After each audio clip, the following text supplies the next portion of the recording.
Gente, boa noite a todas, todos e todes. Iniciando aqui o debate de hoje, organizado aqui no CAAF, que é o Centro de Antropologia e Arqueologia Forense da Unifesp. Aqui é onde é feita atualmente as investigações das ossadas que foram encontradas na Vala de Perus, né? Então, um trabalho super importante. E devido aos últimos acontecimentos que eu imagino que todo mundo esteja sabendo, né, em relação a cortes nas universidades, né, esse é um espaço que está pensado, então a gente está vindo com essa proposta de ocupar cada vez mais esses espaços, pensando principalmente na perspectiva de trazer o debate sobre direitos humanos, né, promoção de direitos humanos e defesa deles. Então a gente tem trazido à tona uma série de debates, o debate todas as quintas-feiras, né, o debate da última quinta-feira foi sobre antropologia forense. E hoje a gente vai fazer um debate pensando em vidas invisíveis, né, para falar da resistência de pessoas trans e pessoas intersexo, né? Então, sem mais delongas, eu queria apresentar aqui as nossas convidadas e convidade. Então, aqui à minha esquerda estou com Bruna Valim, que é militante ativista do movimento LGBTQIA+. À minha direita, a Ariadne Ribeiro, professora, mestre em Ciências pela Escola Paulista de Medicina, doutoranda em Psiquiatria e Psicologia Médica pela Unifesp, pesquisadora do Núcleo Trans Unifesp e agora, mais atualmente, consultora do PROAD-SUS no Hospital Israelita Albert Einstein, né? E aqui à direita, Chay Bittencourt, militante intersexo, fundadora e diretora da ABRAE, que é a Associação Brasileira de Intersexos, né? E psicóloga em formação, né? Então, a ideia de hoje é a gente falar um pouco sobre tudo que tem acontecido no cotidiano, pensando na perspectiva de pessoas trans e pessoas intersexo. Então, eu gostaria de perguntar se alguém aqui tem interesse de começar, ou se eu posso fazer da esquerda para a direita. Esquerda para direita para esquerda. Não é, a gente vai esquerdizando aqui. Então, eu vou passar aqui o microfone para a Bruna. Bruna, se apresenta, por favor. Fala um pouquinho da sua incrível trajetória e do trabalho que você tem feito lá no CRD. Conta um pouquinho para a gente como que está o CRD na atual circunstância, né? A gente soube que teve um ataque direto, né? Ameaça de fechamento, e daí uma movimentação popular super importante. Então, conta um pouquinho para a gente como que está toda essa situação, por favor. Bom, boa noite a todos e todes. Em primeiro, agradecer o convite da Claire, né, para estar aqui, essa oportunidade de falar também. Bom, como ele já disse, né, eu sou Bruna Valim, eu estou no movimento militando já há 23 anos pela causa LGBTI+, mas também no movimento de saúde, tanto pelo Estado como também pelo Brasil.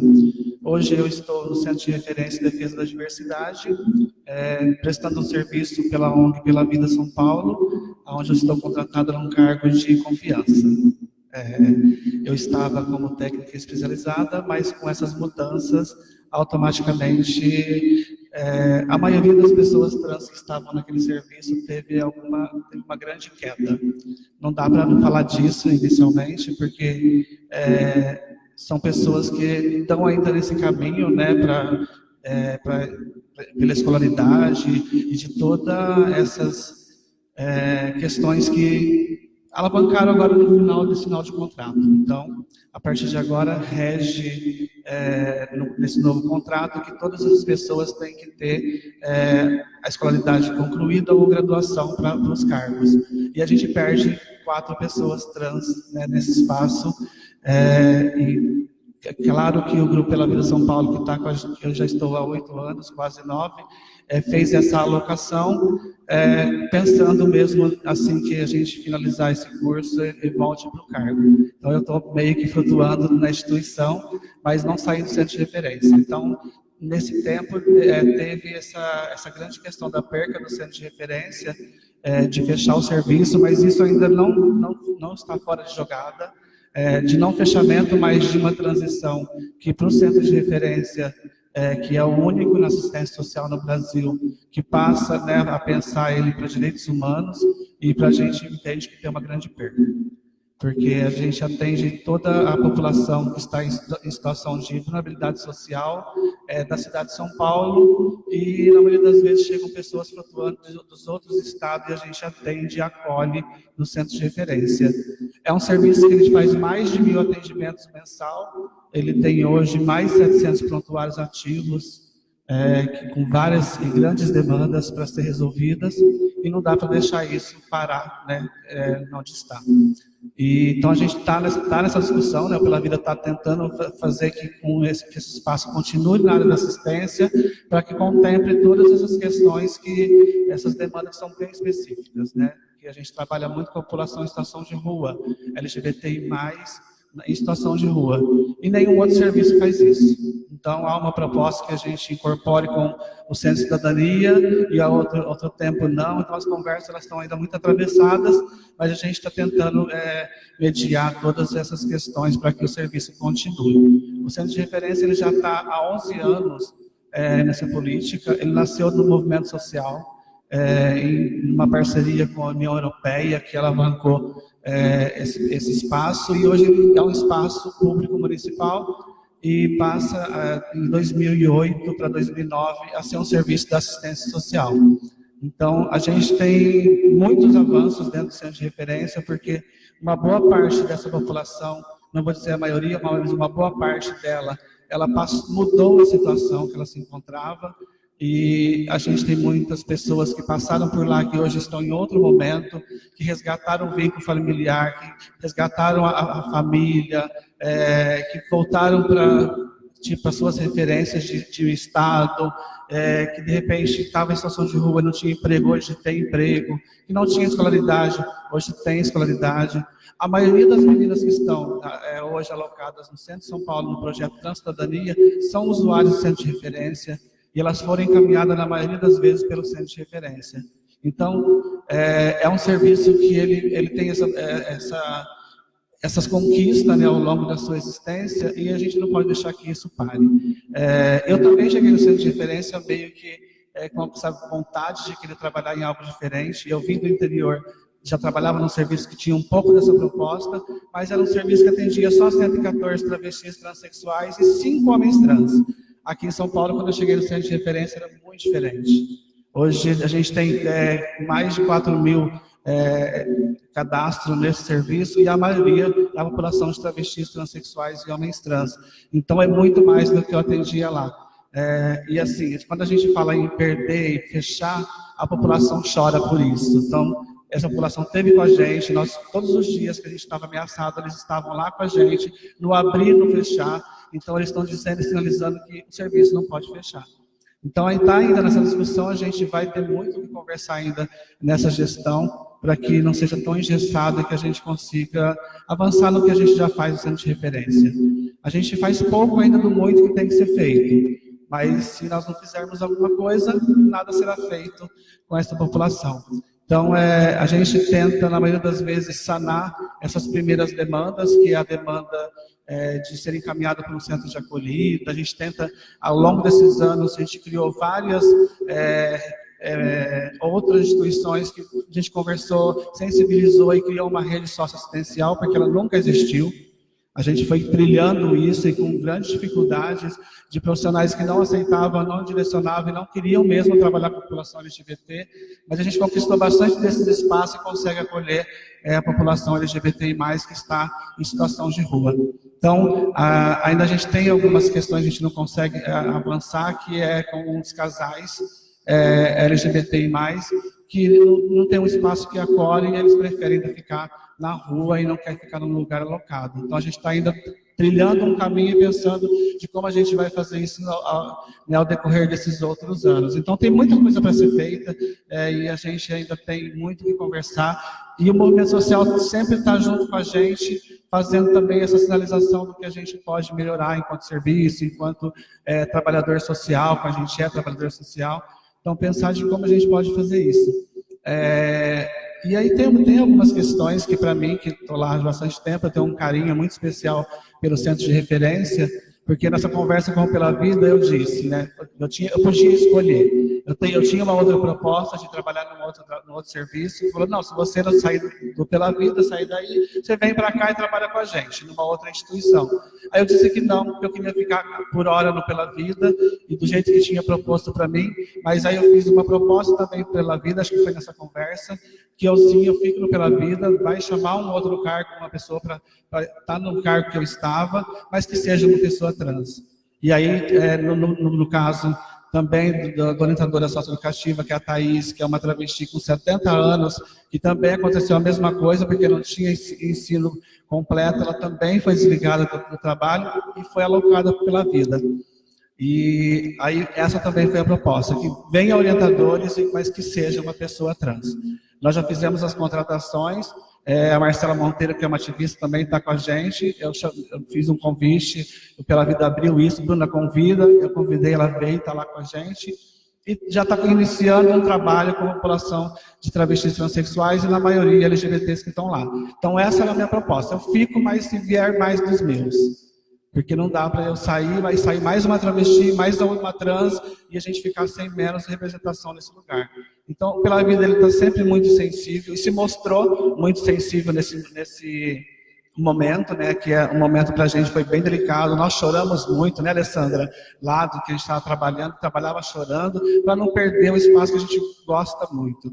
Então, eu sempre falo que estar no centro de referência hoje, para a Bruna, é uma escolha.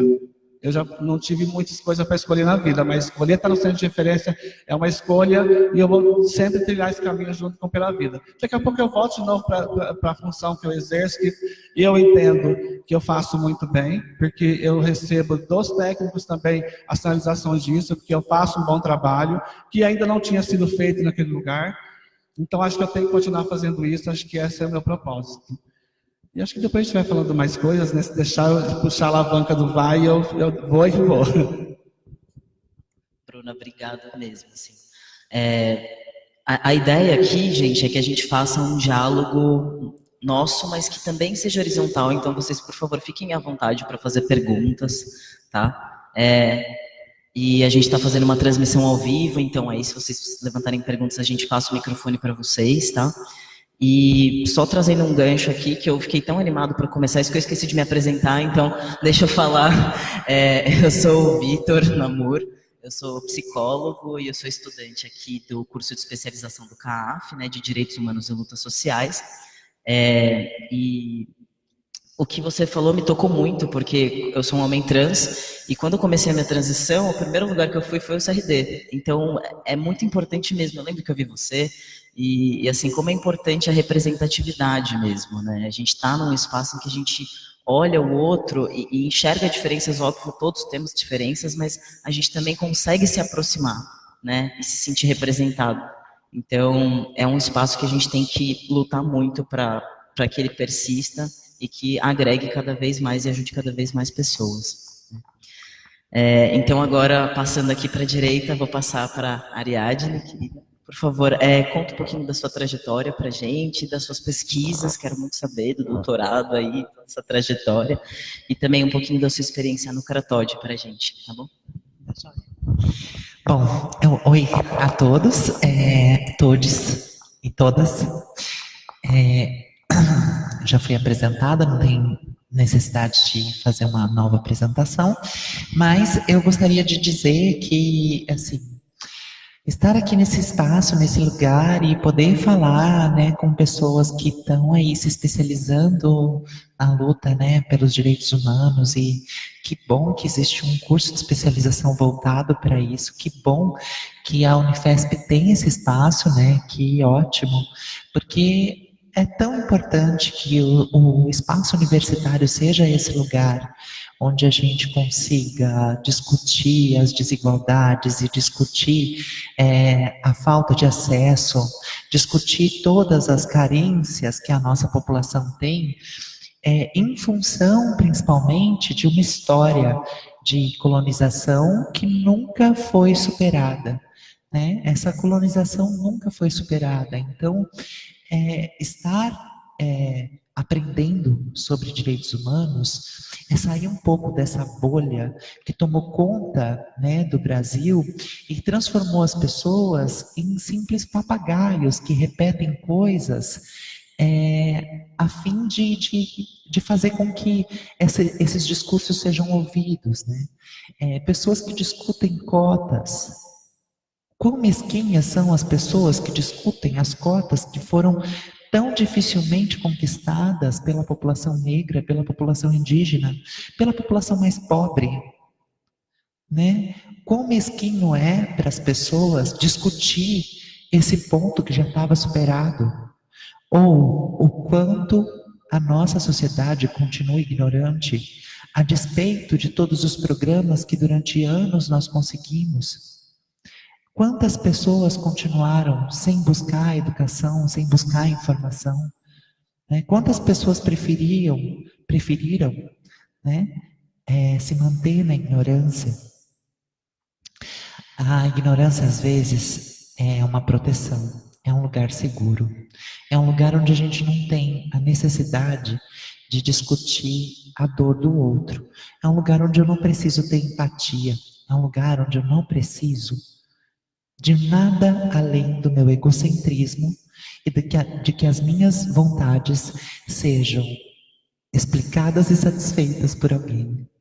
Quando eu me absorvo nessa ignorância, quando eu fico nessa ignorância, eu geralmente não me permito ouvir para além das minhas necessidades pessoais. E é isso, né? Que bom que nós estamos aqui, distantes da ignorância, e estamos principalmente aí dispostos a aprender mais, a descobrir mais, a sentir mais. Empatia é isso, né? Sentir mais. Sentir para além de mim. Sentir o outro. E é com isso que eu queria começar falando um pouco do meu trabalho, que só foi possível graças ao trabalho da Bruna Valim, porque o Cratode, eu trabalhei 4 anos no Cratode. Nesses 4 anos que eu trabalhei lá, já trabalho com populações chave e usuários de substância psicoativa há pelo menos 10 anos, 12 anos. E em função muito da minha própria história pessoal, né, também fui uma usuária de crack, também fui uma pessoa que saí debaixo do viaduto, né, eu também sou HIV positivo, peguei HIV aos 18 anos, depois de ter sido estuprada, porque eu sequer gostava de fazer sexo. Eu tinha uma vergonha tão grande da minha genitália, de ficar nua na frente de qualquer pessoa, que eu não tinha sexo, não por vontade própria, né, e aí aos 18 anos eu fui estuprada, e dessa relação veio o HIV. E aí vivo com HIV há 20 anos e vi muitos amigos meus morrerem, né? Porque eles tinham muito medo do estigma. Eles não queriam ir até um centro de infectologia próximo, até um lugar de referência para pegar medicação, porque geralmente esses lugares eram identificados como um lugar para tratamento de HIV. E elas não queriam ser reconhecidas como tal. E eu venho também, né? Eu nasci em São Paulo, vivi aqui grande parte da minha vida, mas depois passei a morar numa cidade pequena, litorânea, né, lá em Itanhaém. E foi lá onde a minha capacidade profissional ela foi despertada, né, em função das oportunidades que eu tive de trabalhar em alguns lugares com as populações que tinham muito a ver com a minha história. E aí, a partir disso, veio esse desejo, né? Cheguei no Cratode, a gente, através do CRD, teve a possibilidade de fazer ali uma discussão para criar um grupo que a gente chamou a princípio de Grupo da Diversidade, onde a gente tinha a possibilidade de ouvir demandas que se na sociedade, né? Na sociedade que eu falo, na sociedade regulada, né? A sociedade regulada, que é a sociedade do acordar às 8 e voltar para casa às 5 da tarde, a sociedade do vou trabalhar e depois eu volto, a sociedade que a Cracolândia não conhece, a sociedade que outros guetos também não conhecem, né? Já existiu a discriminação, já existiu o preconceito, quanto mais na Cracolândia, quanto mais em espaços onde tudo fica ampliado, inclusive o machismo estrutural, né? A masculinidade tóxica, Porque as mulheres que estão hoje lá na Cracolândia, elas vivem numa situação caricata do que é a violência e o feminicídio na sociedade como um todo.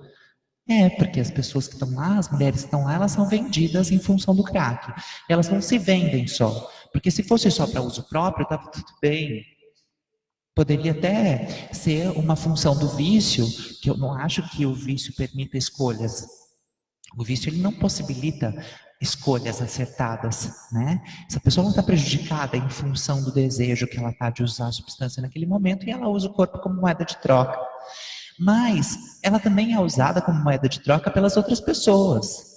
Enquanto ela não tem um parceiro fixo, ela é usada como moeda de troca na mão de todos os outros. E quando ela faz alguma coisa que para eles digam que não é adequado para aquele movimento, ela apanha.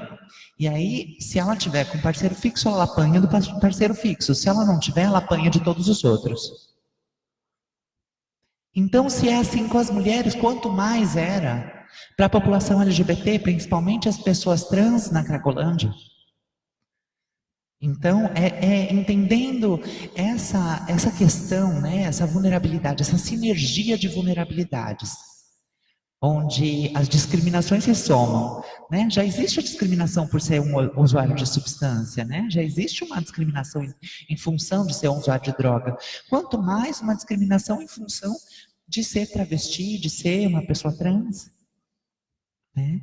E aí a gente teve a possibilidade aí de criar um trabalho que fazia, né, o atendimento dessas pessoas com uma escuta qualificada. E aí essa escuta qualificada, ela permitia também que a gente fizesse um levantamento de demandas sociais, e aí com a ajuda do CRD, a gente podia fazer uma articulação melhor com a rede de assistência social para fazer principalmente o acolhimento dessas pessoas em algum espaço. E aí, durante esse período, também tive a possibilidade de fazer contato com outros lugares super importantes, né, como a Casa Florescer, que foi um grande parceiro nosso também, e a articulação, né, que é a intersetorialidade, que é um dos principais pontos, porque não se faz saúde pública sem intersetorialidade, né? Os determinantes sociais de saúde, eles impactam diretamente não só na incidência de novas doenças, como também na precarização do tratamento de doenças pré-existentes. Então, é muito importante que exista a possibilidade de pessoas que tenham esse conjunto de necessidades serem atendidas. Mas, para isso só se torna possível quando a gente tem uma escuta qualificada e a garantia de que essa escuta foi ouvida e foi, como que eu posso dizer, né? Foi possível fazer algo para essa pessoa. E esse foi o trabalho que eu realizei no Cratode. E aí é importante dizer que, assim, até hoje eu tenho um vínculo muito, muito legal, né, com as meninas lá do Florescer. Procuro ir quando eu posso lá. Sei que essa proximidade me tornou uma referência muito grande para elas e sei qual é o papel, né? Porque é importante que a gente também tenha o entendimento de que esse papel que a gente faz, né, no imaginário de outra pessoa, ele possibilita aquelas pessoas, e isso é muito importante dizer, porque uma das coisas mais emocionantes, e eu não digo emocionante no sentido positivo, eu digo emocionante no sentido de impacto, foi quando a gente estava, né, eu, a Rafaela e a Maite Schneider, num evento que a gente fez lá na Casa Florescer, e a Maite falou, consegui a vaga de trabalho, por que vocês não foram, né? E ela estava muito chateada, como que vocês conseguem uma vaga de trabalho e não vão? E aí, uma das meninas, né, que inclusive foi minha paciente, e eu tenho um carinho muito gigantesco por ela, por conta da história dela, ela me fez entender a grandeza da falta de referência. Ela falou assim, é fácil para vocês dizerem que a gente conseguiu fazer tudo isso, mas quando se perde os sonhos, a única coisa que a gente deseja é viver até amanhã.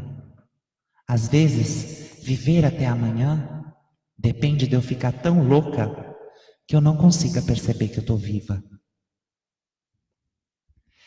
E isso foi tão impactante na minha vida e na minha história que eu percebi que, independente de estar trabalhando lá ou não estar mais trabalhando no Cratode, que é onde eu trabalhei, fui muito feliz enquanto trabalhei lá, mas terminou, foi um ciclo que se fechou.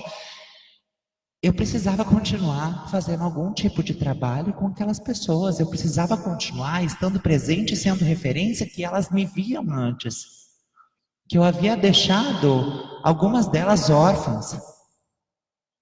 Elas precisavam ter uma referência, elas precisavam saber que, olha, teve alguém que também fumou crack debaixo de viaduto e hoje tem uma história diferente.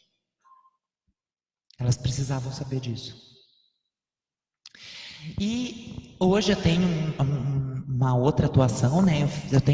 Faço a psicoterapia de grupo lá no Núcleo Trans Unifesp, né? Inclusive tenho um carinho muito grande pelo Núcleo Trans. Para mim foi uma das experiências mais incríveis, né? Poder hoje fazer parte de uma outra área da saúde da população trans, que é o processo de transição, né? Que é um processo tão complexo e com tantas necessidades específicas que ele precisa ser acompanhado de perto e ele precisa também desse mesmo carinho, desse mesmo afeto que eu acho que a gente consegue dar em função até de uma outra parte que não acredito que seja profissional, mas acredito que seja um dom mesmo. E além disso, né, hoje também faço parte do ProAD-SUS, né, como consultora do Hospital Albert Einstein, e aí acho que isso também é importante dizer nesse espaço, porque é um momento bastante perigoso, né, no sentido de política, porque o ProAD-SUS ele é um recurso destinado somente aos 5 hospitais de excelência no Brasil. Então a gente tem aí alguns hospitais, são 4 em São Paulo e 1 no Rio Grande do Sul ou em Santa Catarina, né? Que tem esse título de ser de excelência, e somente eles podem ganhar esse recurso de isenção fiscal para avaliar algumas políticas públicas. E o Albert Einstein ganhou esse projeto para avaliar o processo transexualizador. A princípio, era de se indignar, porque um hospital que nunca tinha feito nenhum tipo de trabalho específico com a população trans vai avaliar o processo transexualizador de que jeito? Né? E aí, de que forma que eles vão avaliar? E aí eles erraram a princípio, né, fazendo um primeiro encontro, onde eles não deixaram claro como é que seria esse projeto, e tiveram aí um problema pela frente, né? Como é que vai fazer? Um projeto que veio meio que escrito, né, e que estava cheio de arestas, e aí, de repente, eles me chamaram para poder prestar consultoria, e eu falei assim, posso ir, desde que eu possa mudar algumas coisas nesse projeto. E aí a primeira mudança, que hoje foi aprovado o orçamento, né, porque eu tive que mudar 2 milhões de reais dos 10 milhões que eles tinham disponível para usar no projeto, 2 milhões eu alterei a forma como vai ser executado, então a gente vai contratar aí uma quantidade de pessoas trans no Brasil inteiro, através do Transempregos, para que essas pessoas sejam as navegadoras que vão conseguir mapear qual é o cuidado de saúde que não tem sido feito pelos centros que são especializados no cuidado, porque a gente não precisa mapear o que os centros fazem, eles fazem muito melhor do que o ProAD-SUS. A gente precisa, sim, mapear o que não é feito, porque o SUS não permite que essas políticas se desenvolvam, né? Então é importante que a gente mapeie o que não é feito. E o que não é feito? Né? Uma pessoa, para conseguir entrar no tratamento, né, para conseguir ser atendida por um centro especializado, ela leva em torno de 2 anos. Então, eu tenho hoje interesse de começar um tratamento de hormonioterapia masculinizante ou feminizante, e aí eu vou em busca disso. No estado de São Paulo vai levar em torno de 2 anos para eu começar a ser atendida.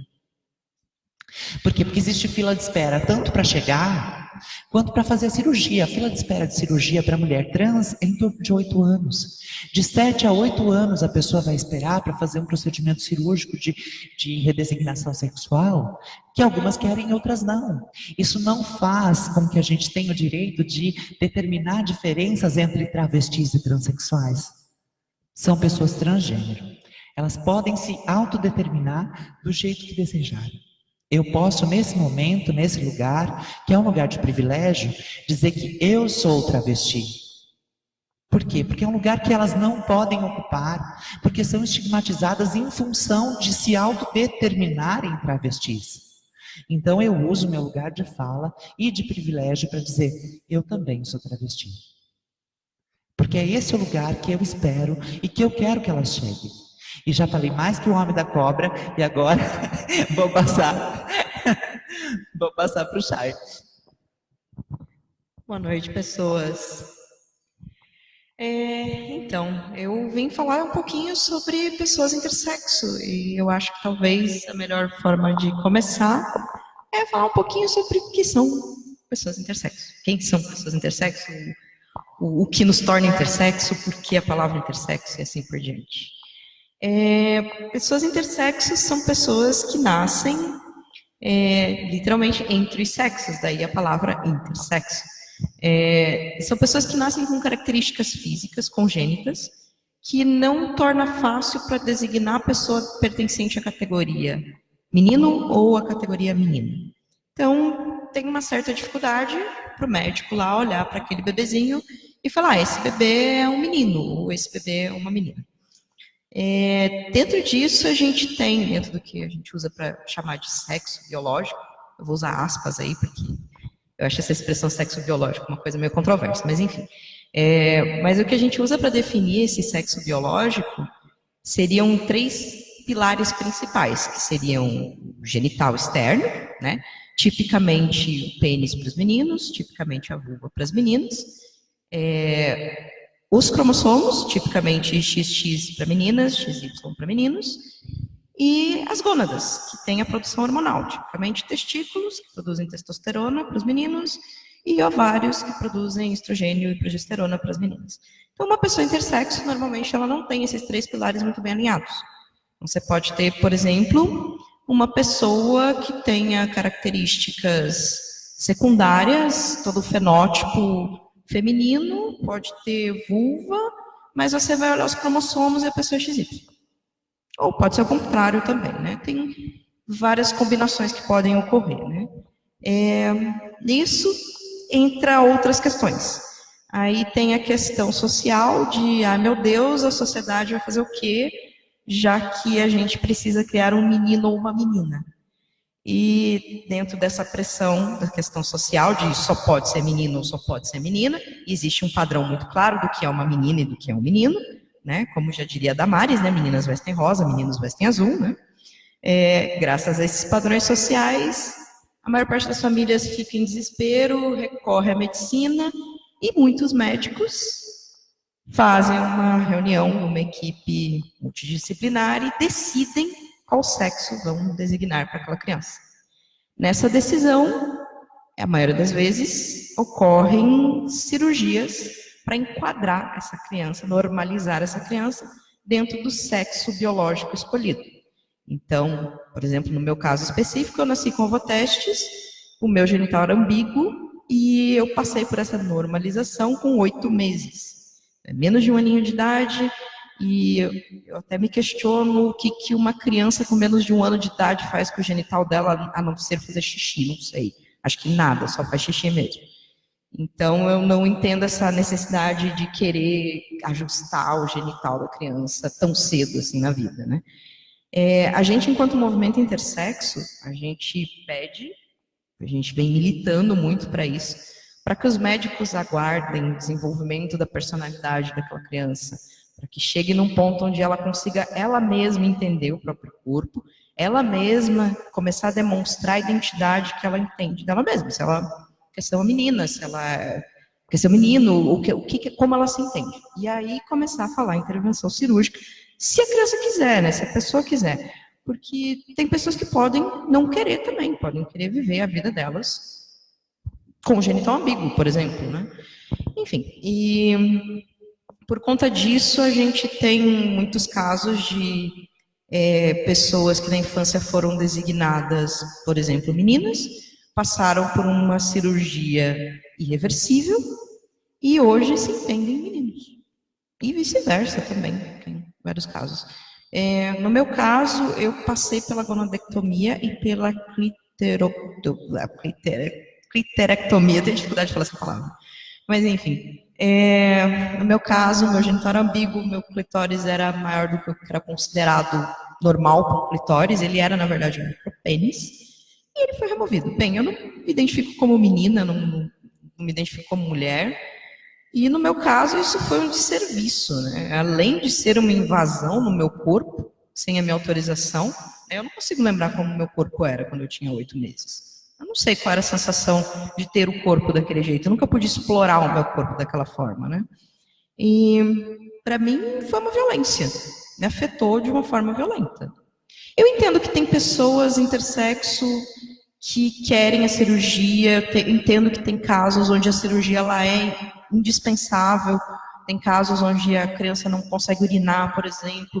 A gente não é contra isso, a gente entende, a gente enquanto movimento intersexo, a gente entende que tem casos que não tem que ser feito alguma coisa emergencial. Mas em todos os outros casos onde não é necessária uma cirurgia para o bem-estar de vida da criança, a gente prefere que espere. Eu vou dizer por que isso vai fazer mais sentido. Olha só.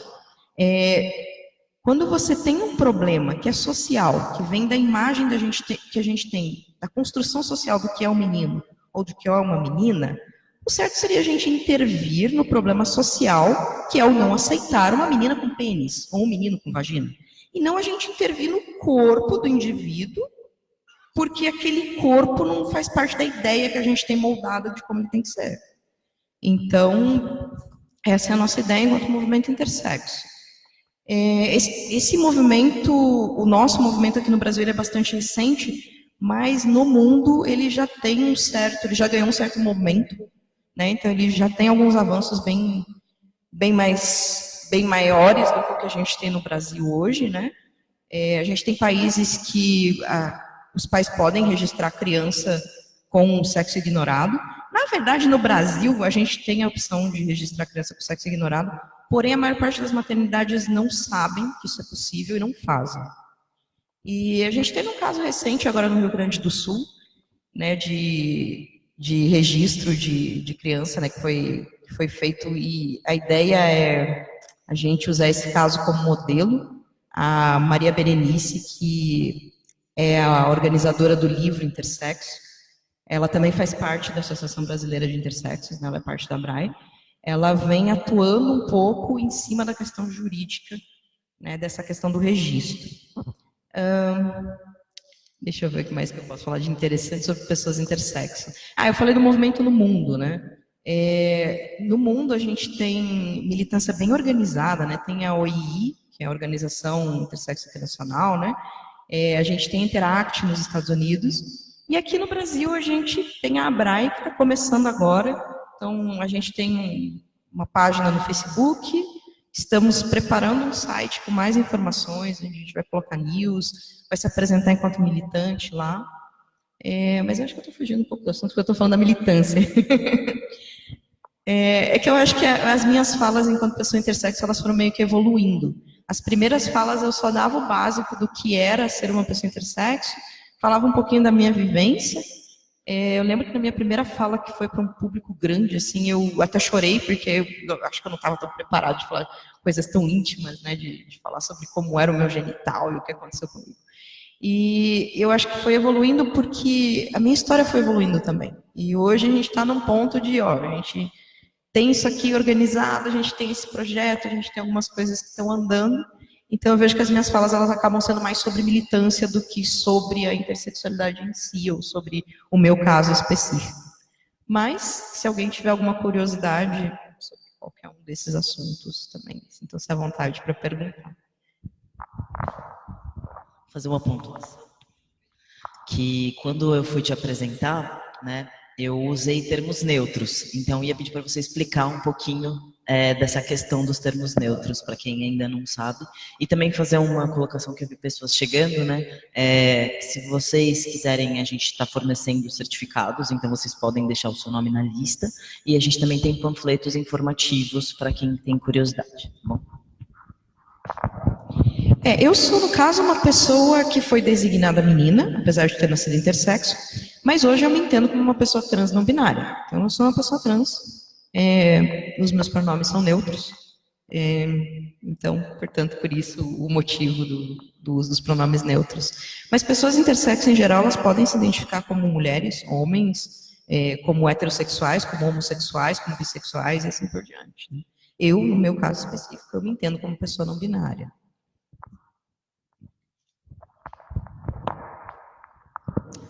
Então, gente, alguém tem alguma questão para levantar?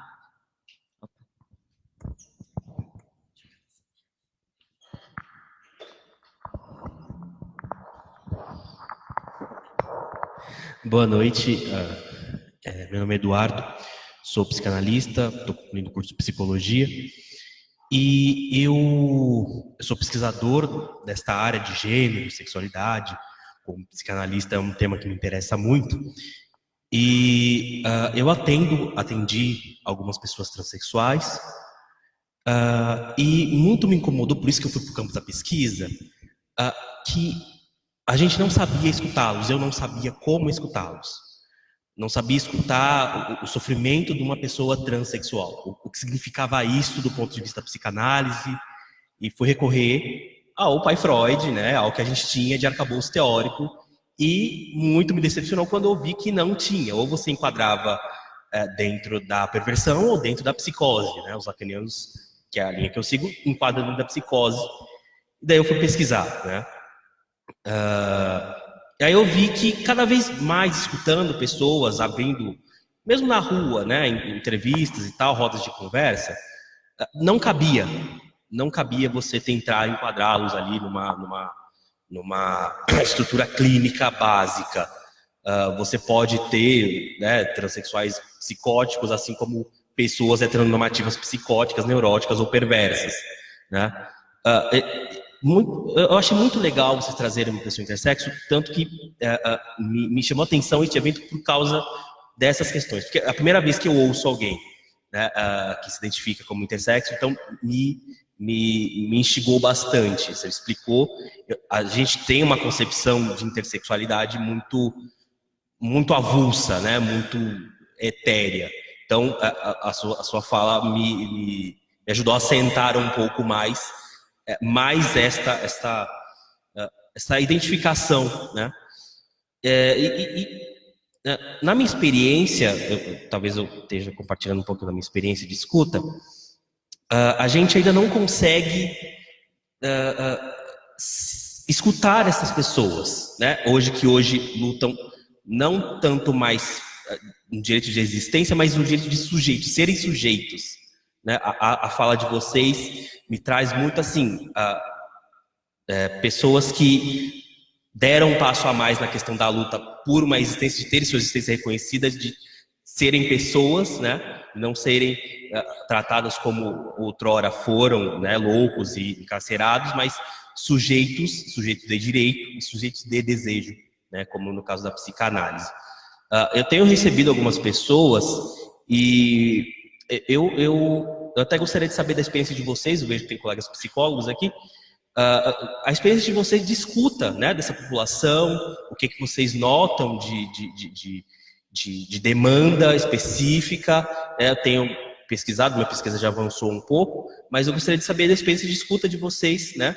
A senhora trabalhou no CATOD, então mais uma situação de risco, né, que além das questões sociais tem a questão do ser usuário de drogas e tem todas as problemáticas que decorrem disso, pessoas em situação de rua. Como é que é a vivência de vocês nessa questão da escuta, né? Obrigado.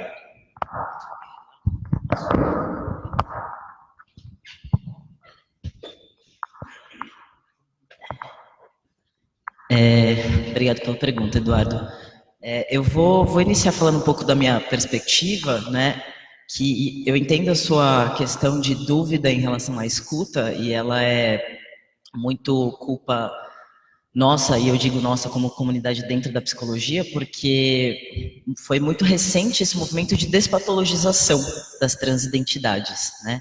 Ele começou um movimento global, né, mais especificamente marcado em 2012, e só o ano passado que o Conselho Federal de Psicologia reconheceu a normatização das atuações dos psicólogos, né, em relação a pessoas trans. Então eu entendo essa sua dúvida, porque se você for pegar as referências do século passado e retrasado, de fato, elas vão ser muito patologizantes, né? Entendendo a transidentidade como uma doença, pressupõe-se uma cura, e a cura seria uma transição, né? E hoje a gente sabe, não só pelas pessoas não binárias, mas por todas as variações das transidentidades, que não é a vontade de você ter uma cirurgia que vai te tornar mais ou menos trans, certo? Então, eu entendo nessa perspectiva, né? Eu também sou um homem trans, então isso me abriu a mente para entender todo esse universo, né? Antes eu me identificava como uma mulher lésbica, e foi só depois disso que eu consegui abrir o meu leque de compreensão. E foi uma coisa que a Ariadne levantou que é extremamente importante, que é essa questão da empatia, né? E é diferente de simpatia, né? Empatia é a gente se colocar no lugar do outro e tentar trilhar a vida daquela pessoa usando os mesmos sapatos, né? Então, eu penso nessa minha perspectiva, né?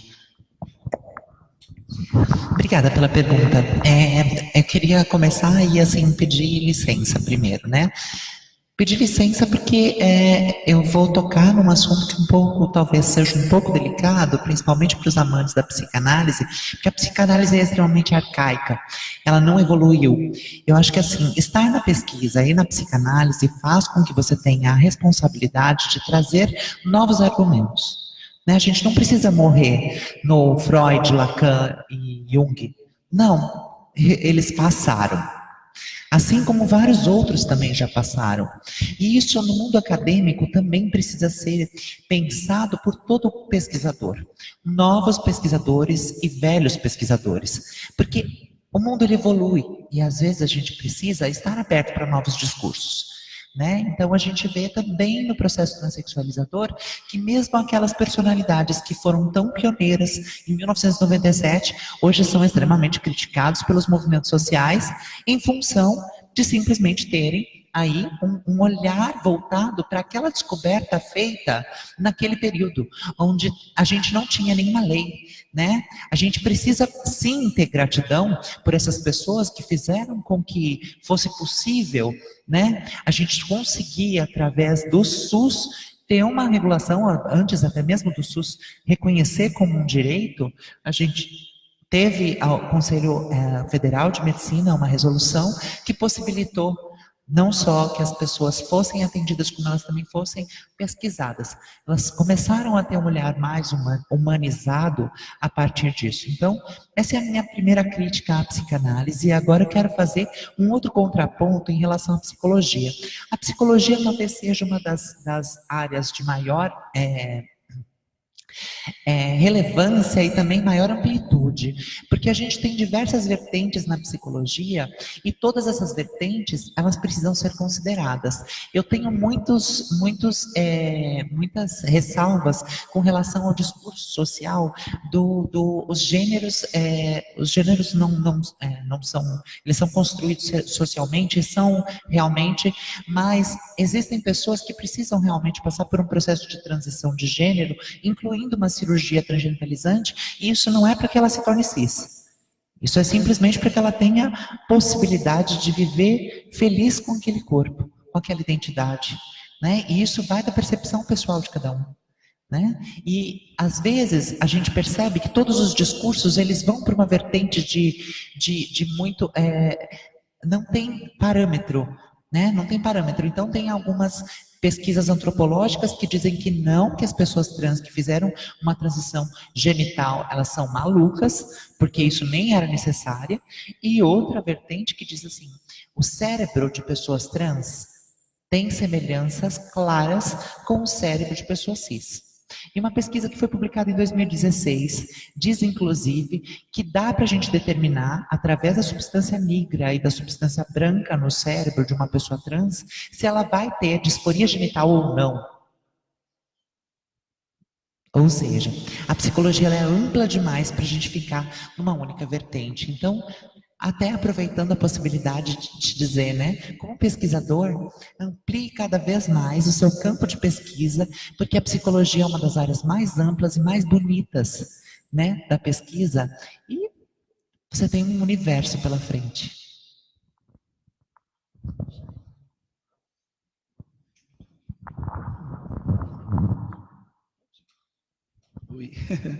Eu acho não, tenho certeza que todas as questões elas são muito individuais, né? Cada um tem uma questão, e eu concordo plenamente com a Ariadne quando ela fala que tem que, além dessa pesquisa, tem que ser muito mais para frente, né? Eu também sou pesquisadora, eu não falei de tudo que eu represento, o que eu estou, porque é muito grande o meu currículo, e eu falei só um pouco, mas eu estou numa pesquisa da Casa de São Paulo, e é onde a escuta mais ampliada, mais amplificada, eu diria, ela tem um resultado muito importante, porque eu estou pesquisando e escutando travestis transexuais que vivenciaram e vivenciam todas as violências, inclusive a violência de viver com o vírus do HIV. Porque não foi uma escolha, ela não escolheu viver com o vírus do HIV. E aí, cada uma tem uma questão, por isso que eu falo que é muito individual. E aí, eu já passei por vários escritórios, ambulatórios, no processo que de quando eu existo e penso em todo o processo que eu vou vivenciar, eu não tive acolhimento, que é o mais importante. Eu acho que a fala, essa coisa da troca, se não há acolhimento, não tem troca dentro desse consultório, dessa consulta, dessa pesquisa. Eu acho que tem que, e além disso, tem que olhar para essa pessoa e não olhar como uma pessoa travesti ou como uma transexual, tem que olhar como pessoa, perceber essa pessoa na sua frente. E os serviços que a gente tem hoje ainda está rastejando nesse processo de como receber, de como acolher, está pensando mesmo no atendimento. Eu acho que a nossa bagagem, tanto a minha como da Ariadna, como também dos meninos, tem essa coisa mesmo que é da vivência e de como a gente vivencia isso. Eu acho que dentro do centro de referência, ou até na vida, eu sou referência de muitas pessoas transgêneras. Por que eu sou essa referência? Porque eu sou o par que essas pessoas se encontram. E a gente fala uma língua que ninguém reconhece essa língua. E essa língua tinha que ser reconhecida. Que nada mais é do que a língua do acolhimento.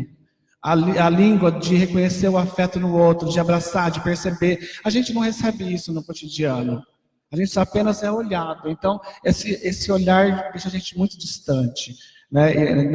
Quando eu não gosto de usar a palavra transição, porque eu não entendo que eu transicionei em algum momento, eu transgredi todas essas regras heteronormativas.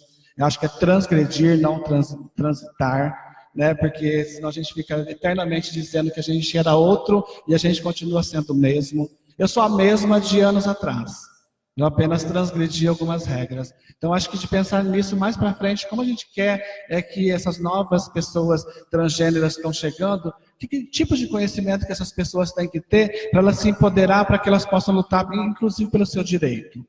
Então, a gente vai deixar um rastinho, apenas um rastinho, eu, a Ariadne e mais pessoas que estão no movimento. Eu gosto sempre de falar que eu sou de movimento porque eu não consigo ficar parada. E movimento para mim é isso. O movimento para mim é isso. Por isso que eu estou em tantos lugares e sou referência no Brasil inteiro. E até agora eu acabei de descobrir que eu sou referência na rede LAC Trans e também sou na rede da América Latina. Então a gente vai descobrindo coisas que falam de ti e que te usam de exemplo. E quando você falou, eu me fiquei aqui pensando, você falou, às vezes eu fico falando e acabo falando de mim, falando de movimento intersexo. Eu sou uma das pessoas que eu brigo pelo movimento e o movimento faz com que a gente exista. A gente só está nesses espaços porque a gente ficou falando de que a gente era movimento. E o movimento ele é tão importante que a gente acaba se organizando.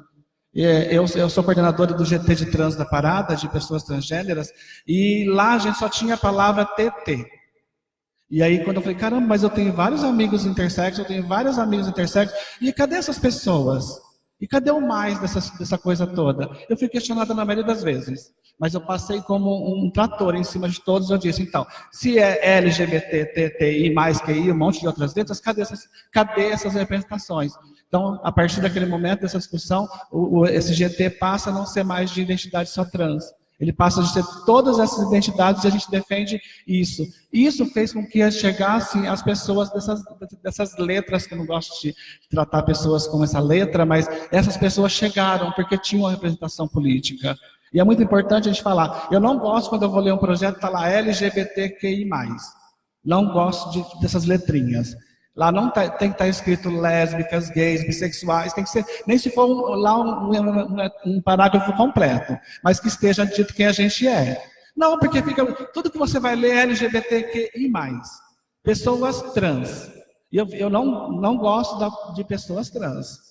E aí é uma questão minha mesmo. Porque pessoas trans soa como a gente não quer falar completamente como é a palavra.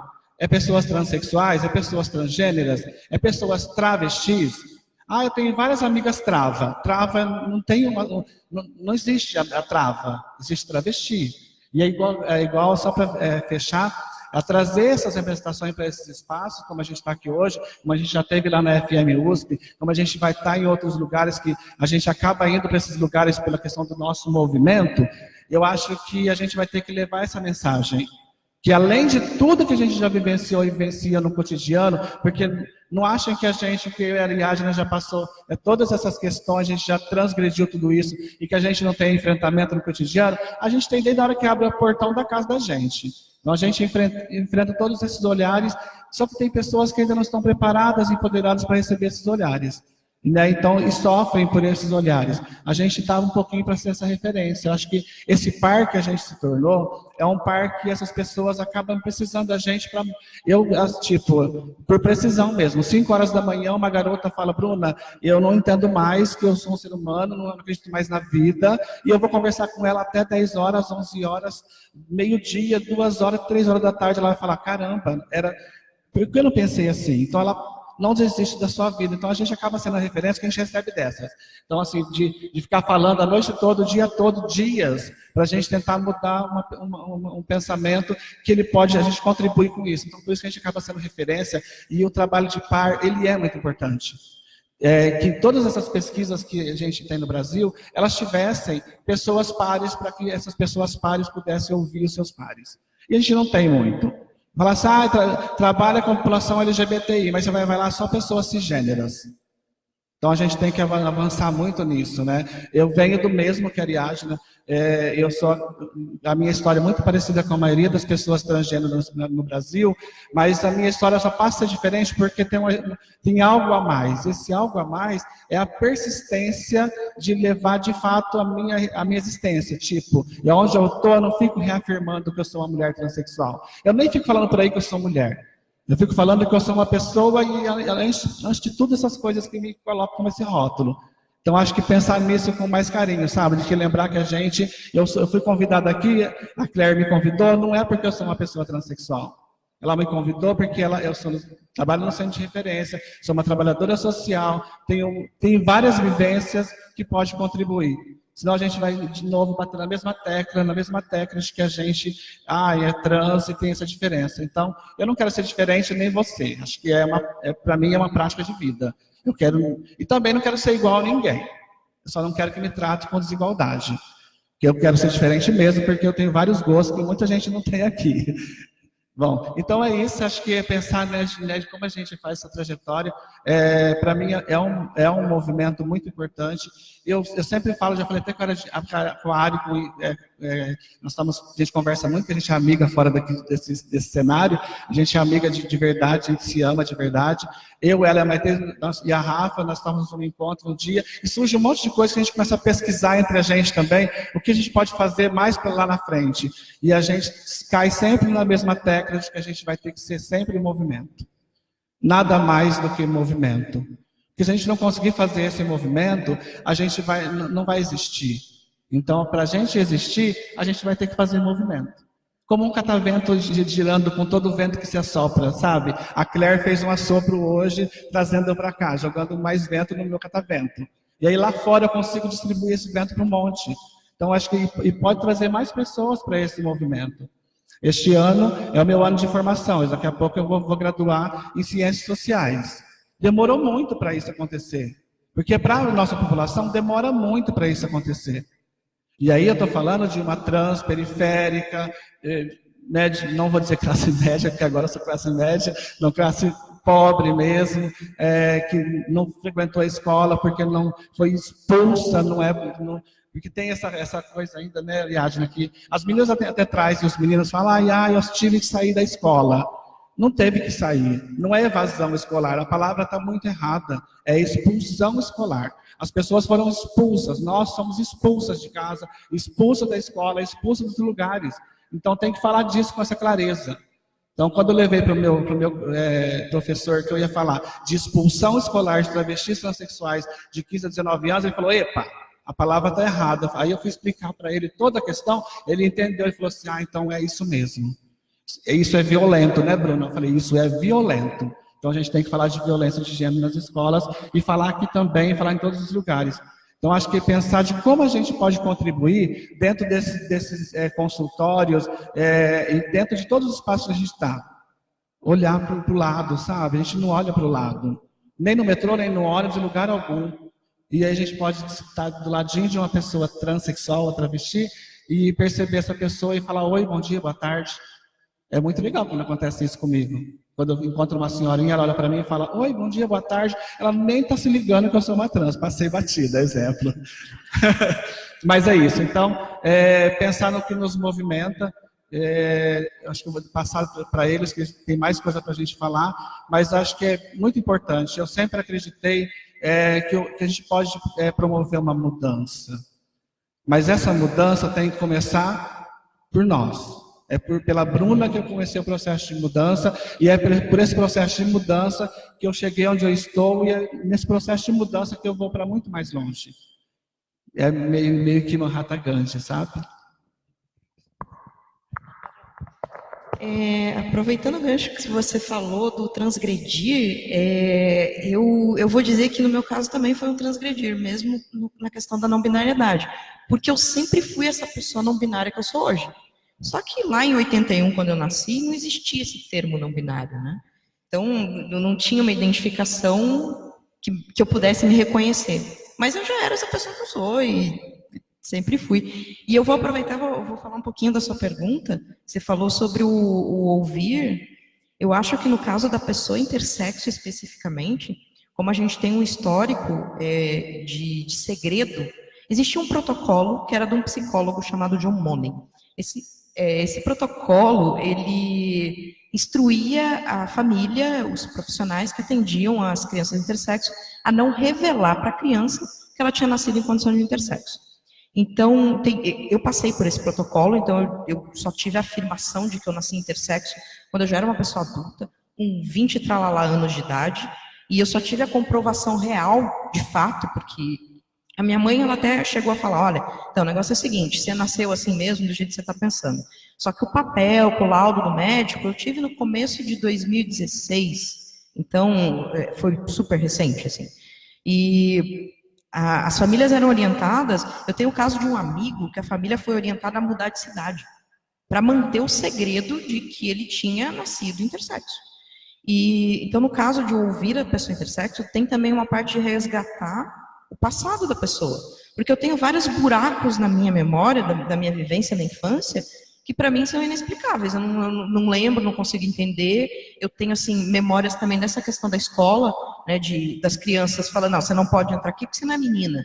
E dos meninos falando, você não pode entrar aqui porque você não é menino. Sabe? Aquela coisa de não ter lugar, de se sentir um ET. Eu me senti um ET na minha infância. Parecia que eu não era humana. Né? Parecia que eu não era humane, sei lá. Eu não me sentia sendo uma pessoa. E eu acho que no caso de pessoas intersexo, tem que fazer essa parte do buscar a infância, buscar a memória, buscar o ouvir o passado, ajudar até a pessoa a se entender melhor. Porque eu tive que passar por esse processo, eu ainda estou no meio desse processo. Tem coisas para mim que ainda são bem obscuras. Assim, eu lembro de brigas, de meu pai brigando com a minha mãe, onde eram soltadas falas que hoje para mim fazem sentido, mas que na época não clicava as coisas, sabe? Porque a gente, como pessoa intersexo, a gente sabe que o nosso corpo é diferente. Muita gente me perguntou isso já, mas como que você desconfiava? Por que você se sentia diferente? Gente, eu tinha espelho quando eu era criança, eu me via no espelho, meu corpo era diferente. Eu já troquei de roupa junto com a amiguinha e o corpo da amiguinha era diferente do meu. Eu tenho até hoje marcas cirúrgicas no meu corpo que não tinha explicação para mim quando eu era criança.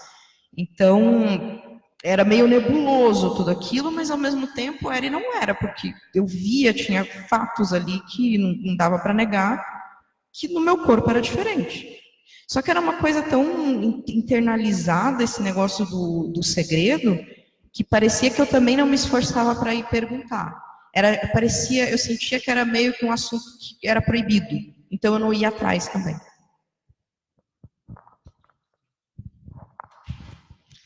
Alguém tem mais alguma pergunta, gente? Alguém quer fazer algum comentário?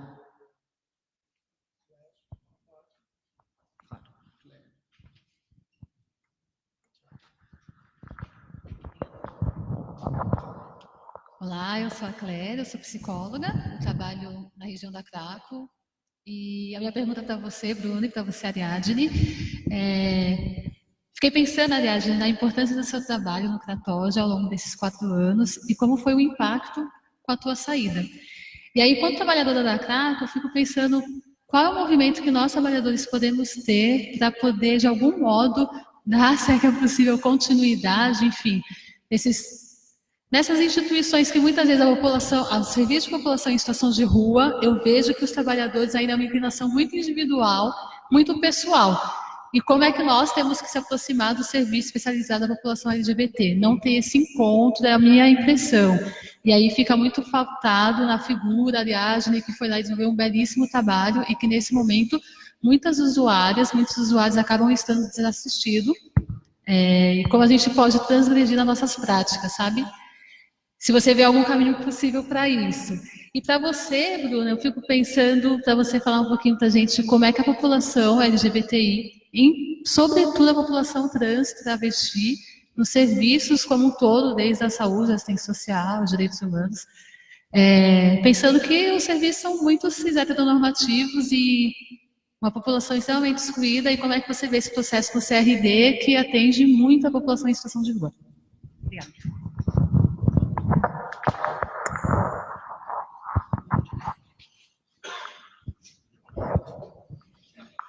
Quem quer começar?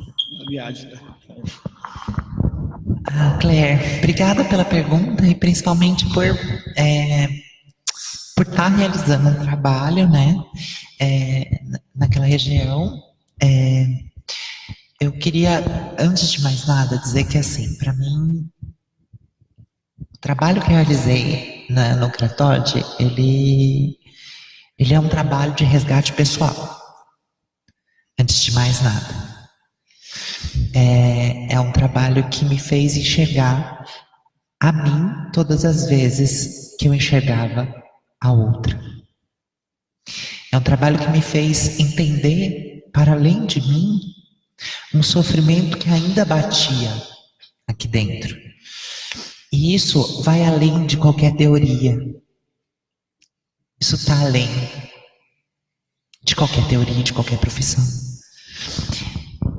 O mais importante é que a população, não só a população trans, mas a população LGBTI, ela tem a representatividade.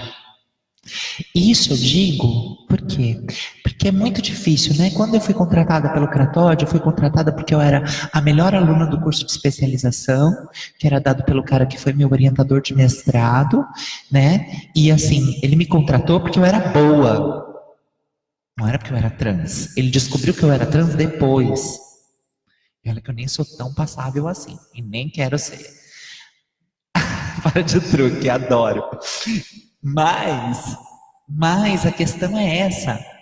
Existem pessoas muito boas que apenas por ser trans não são contratadas. E quando são, acabam ficando nesse lugar de esconder a identidade, de esconder que é trans, por medo. Então, essa é a maior dificuldade. A segunda maior dificuldade é essa que a gente acabou de ouvir do colega Eduardo, que é assim, não existe como você tocar uma alma humana sem que você seja outra alma humana. Não importa a teoria que você vai usar, é outra alma humana. É importante que essa pessoa seja ouvida, principalmente no sentido de ela chega gritando, ela chega enlouquecida, porque ela é travesti, e ela já começa o discurso dela dizendo que travesti não é bagunça. Porque a sociedade fez dela e da vida dela uma grande bagunça. E a única coisa que ela tem para oferecer é o que ela tem. Cada um só dá o que tem não dá para dar. Se você quer que ela te ofereça algo melhor, comece você. Comece você. Oferecendo aquilo que você sabe que todo mundo gosta. Que amor é afeto, empatia. A partir desse momento que você conseguiu esse vínculo de amor, de afeto, de empatia, saia um pouco do lugar confortável de ser uma profissional, técnica, psicóloga, formada, enfim, com todas as suas especificidades, né, profissionais que te fazem uma profissional brilhante, e seja principalmente aquela pessoa com quem ela pode contar. Eu acho que o maior problema desses anos todos que a gente teve no trabalho com a Cracolândia, ele não foi o modelo, porque não importa se é redução de danos ou se é abstinência total, não importa se é Dartil ou se é laranjeira, nunca importou nada disso. Nunca importou o modelo de tratamento, até porque a própria redução de danos, ela lança a mão da internação quando é necessária. Então, não existe uma questão de modelo de tratamento. Existe, sim, uma luta ideológica que as pessoas ficam tentando fazer valer a preço da vida de outras pessoas, à custa da vida de outras pessoas. Então, chega de ideologia, chega de tudo isso. Simplesmente, naquele momento em que você tiver a possibilidade de trocar uma ideia com aquela paciente, enfim, não sei se você gosta de chamar de paciente, se você gosta de chamar de usuário, enfim, cada um também tem uma forma de chamar. No momento que você estiver atendendo uma pessoa, e essa pessoa está com dificuldade de parar de usar, e está com dificuldade, entende que assim, essa dificuldade não é de parar de usar.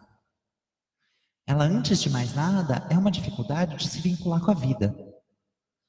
O vínculo com a vida, ele vai acontecer a partir do momento que ela descobrir que existe vida.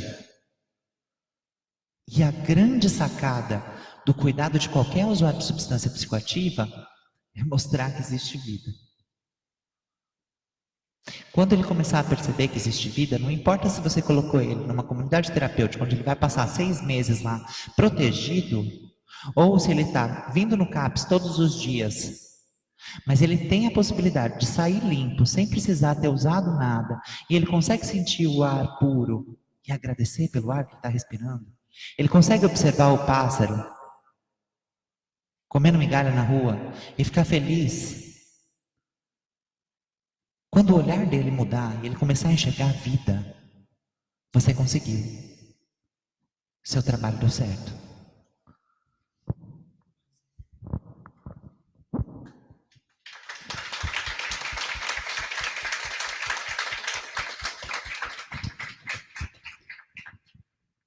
Dá para fazer uma palestra de 10 horas, você veria.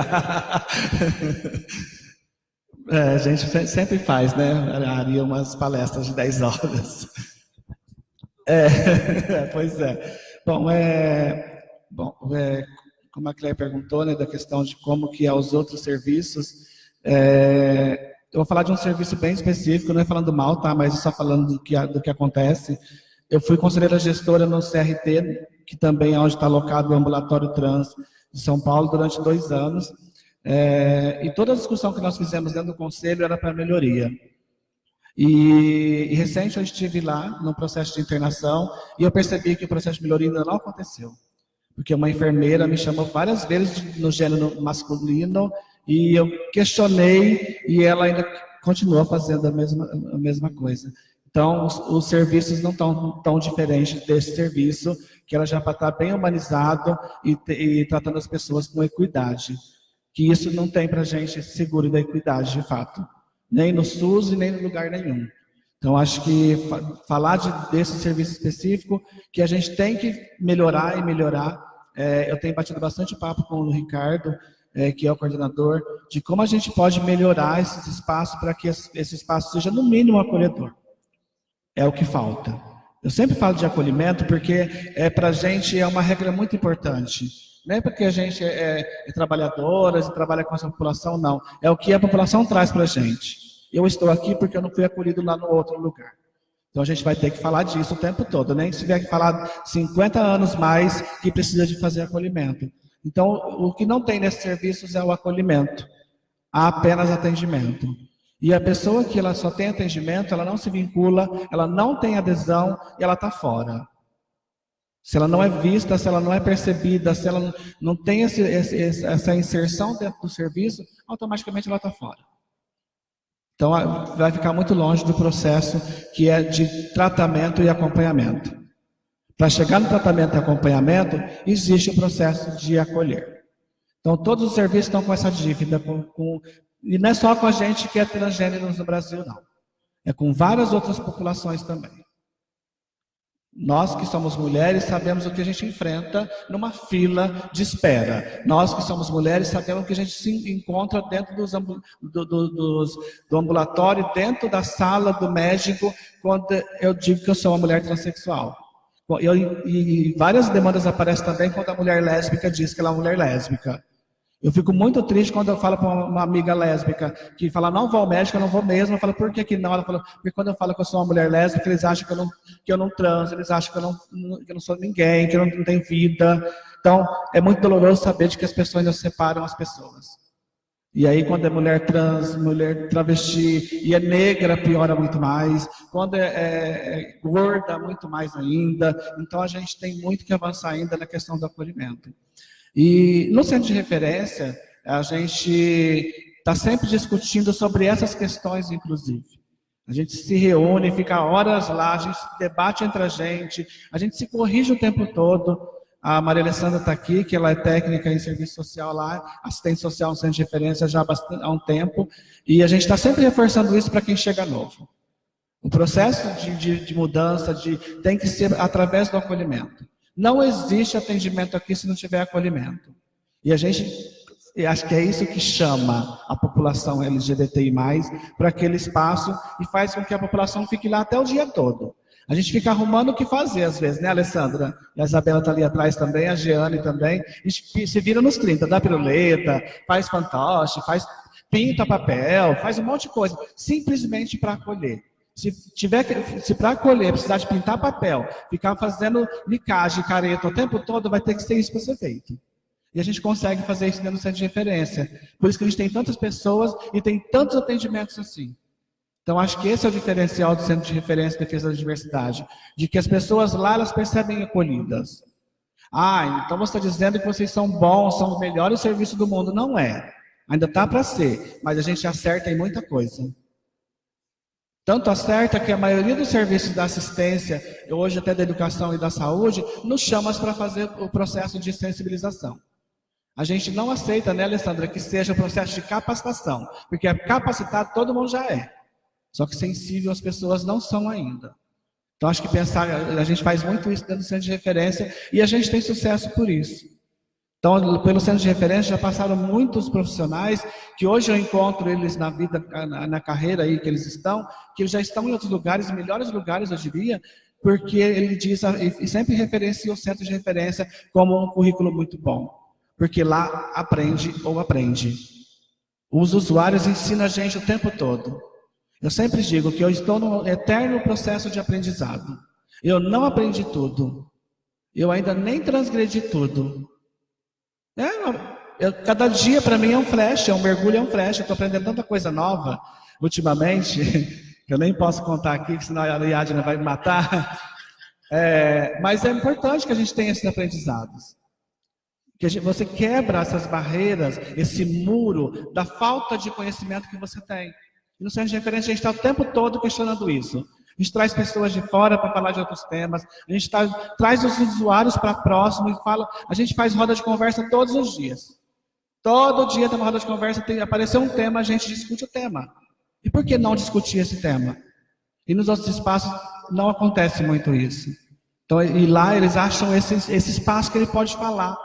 Eu tenho os usuários que hoje não usam mais o serviço e que estão aí na militância e no ativismo e estão falando pelas plenárias.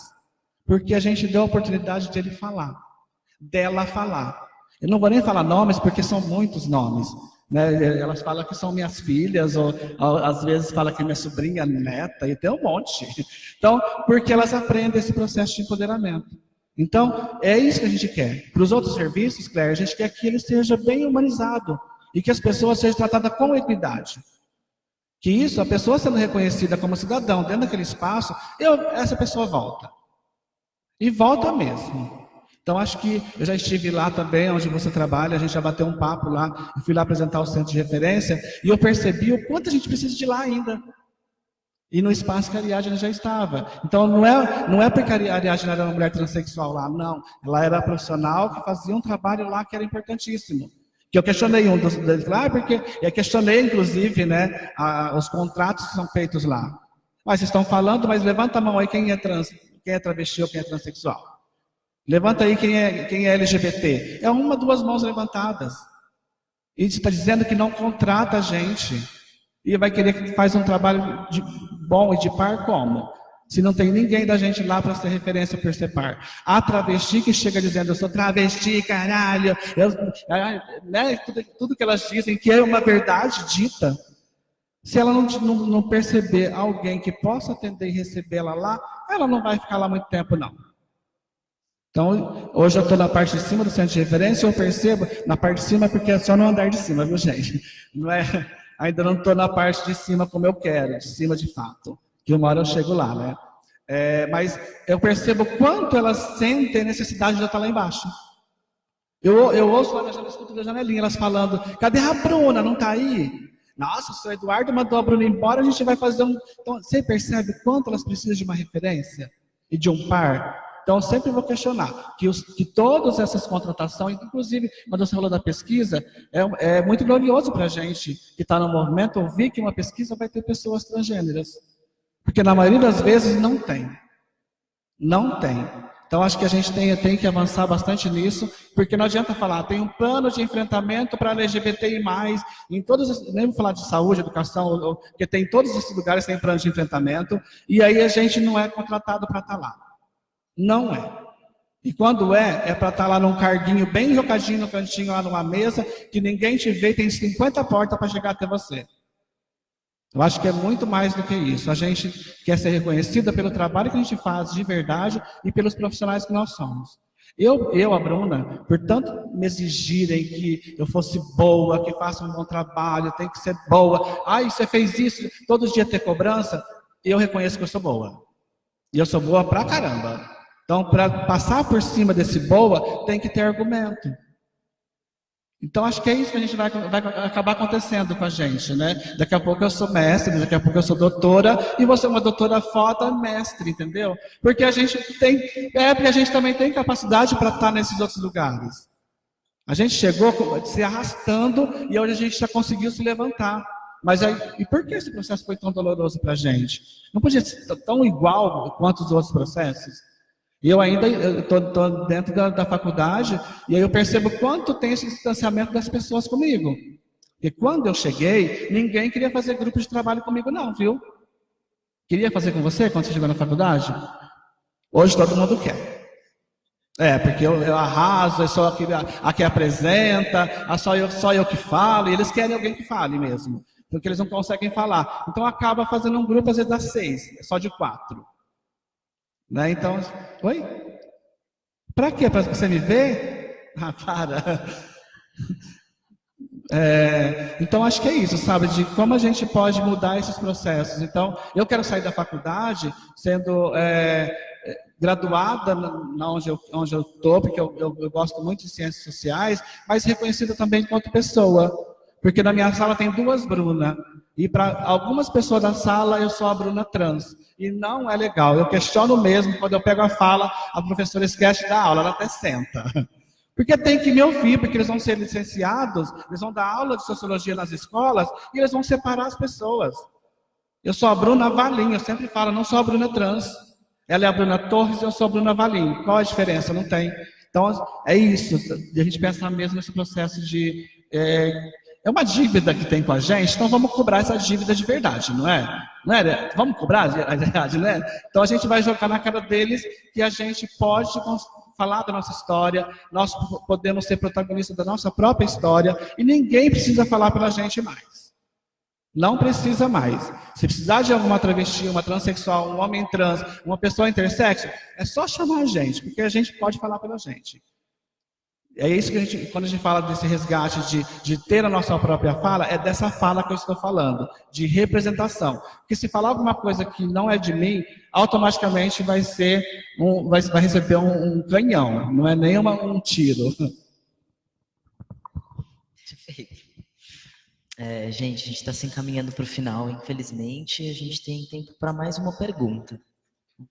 Opa, parou ímpar? Tô brincando. Vou fazer duas, aí a gente responde numa fala só.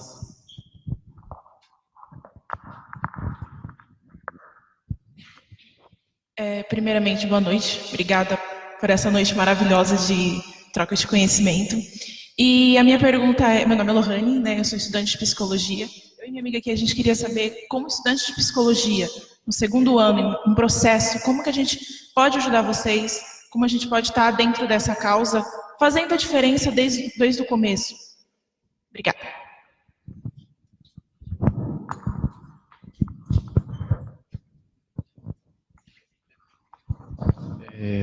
Boa noite a todos e todos, né?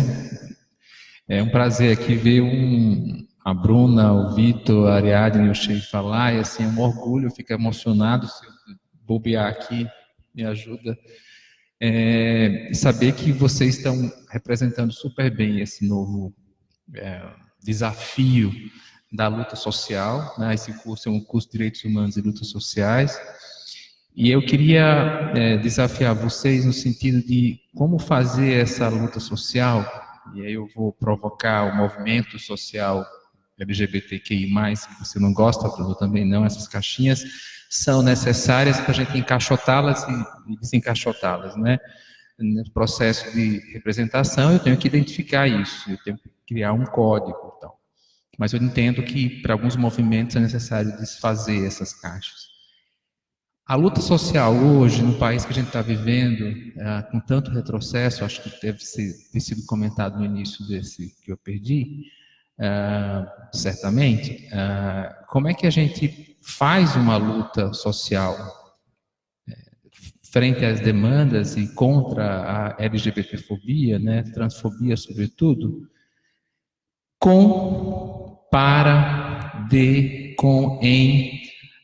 o movimento social LGBT, né? Eu estou muito preocupado nesse momento que a gente está de retrocesso, que a pauta conservadora ela é mais importante do que a pauta do país, civilizatória, né? A gente está vendo esses ataques, são diários, tem adoecido pessoas LGBT e não LGBT, né? Diariamente, né? Isso tem sido um empobrecimento da alma geral, não apenas intersexo, trans, bissexual, transexual. Como é que a gente faz essa luta social hoje conjuntamente? Eu me tenho percebido no próprio movimento social LGBT uma briga até interna entre seus próprios pares, né? Por questões, por miudezas, né? E não são miudezas epistêmicas, tipo Freud ou não Freud, né? Mas por miudezas político e de desacolhimento, se é a palavra mais certa, e a gente termina caracterizando um serviço como um serviço de referência, como CRT, às vezes como não próprio, não passível de mudança e de readequação para um melhor acolhimento. Então, queria, em resumo, diante desse país que a gente está vivendo, como é que se dá a luta social? do movimento LGBT? É conjunto ou é apartando, separando, dividindo? Onde é que a gente vai chegar na visão de vocês? Todos nós estamos doentes, adoecidos, né? Recentemente, a indicação de sexo biológico nos passaportes, né? Quer dizer, essa discussão que você pontuou, né, Sheila, o corpo intersexo, ele agora não existe mesmo, ele não existia e continua não existindo, né?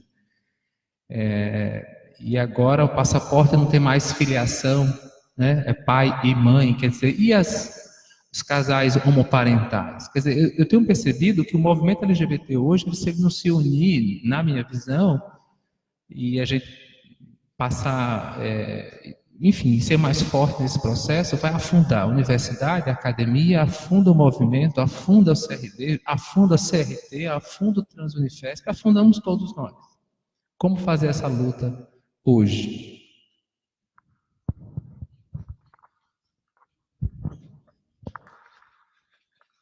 Eu acho que essa reflexão a gente já pode até usar como também uma frase de fechamento, porque ela não tem muito uma resposta, né? Eu vou passando aqui, a gente vai tentando fazer um brainstorm. Bom, acho que a resposta está no processo que eu disse, né? De começar a mudar, tem que começar por mim. Eu sou muito dessa.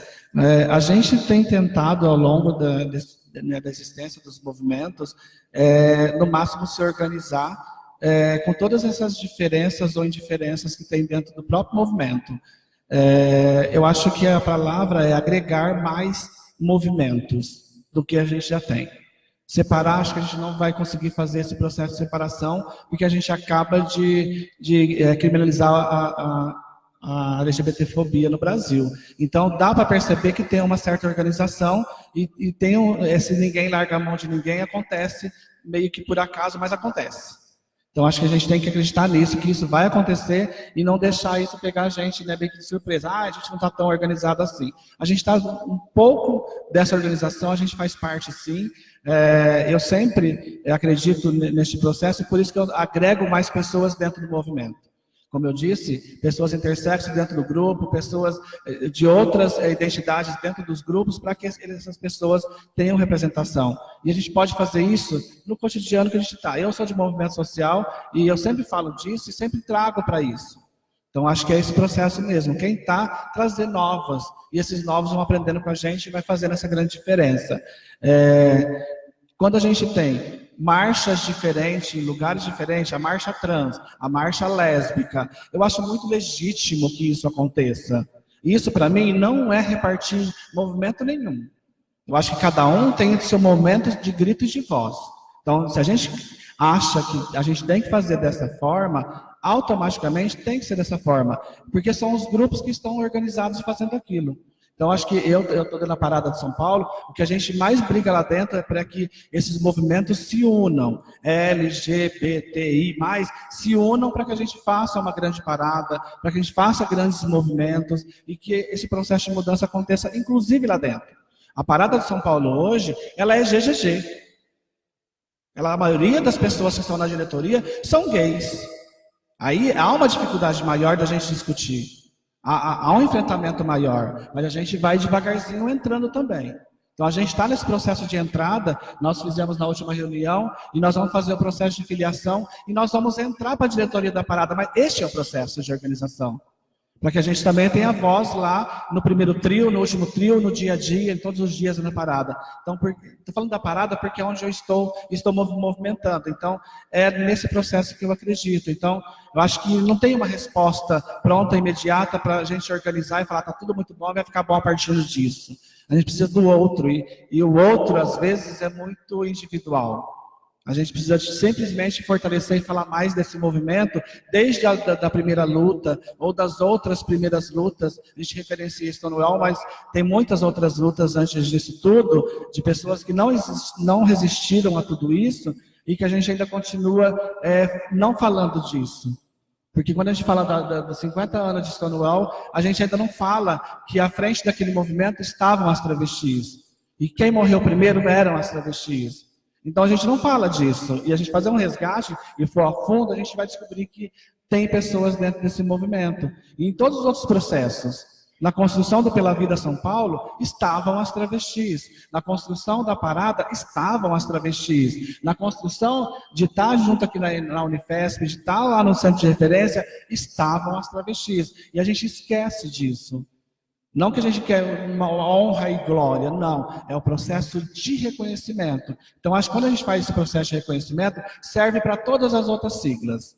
Então, a gente acaba entendendo que isso é organização. Então, acho que agradecer mesmo, Cléia, o convite. Para mim, é muito importante estar nestes espaços e em outros espaços mais, que a gente só fortalece, a gente só une mais todos esses processos. E estar nessa formação com vocês. Um dia eu fiz uma fala na nossa RT, um pouquinho breve, mas eu acho que a gente pode estar mais junto ainda para a gente aprender um com o outro. É um processo de aprendizado e a gente não pode parar por aqui no processo de aprendizado. Eu quero aprender muito mais do que eu aprendi hoje.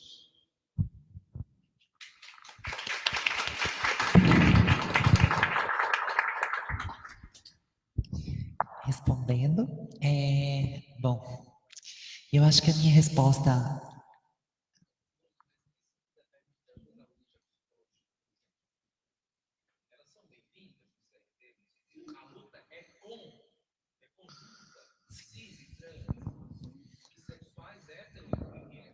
Aí eu...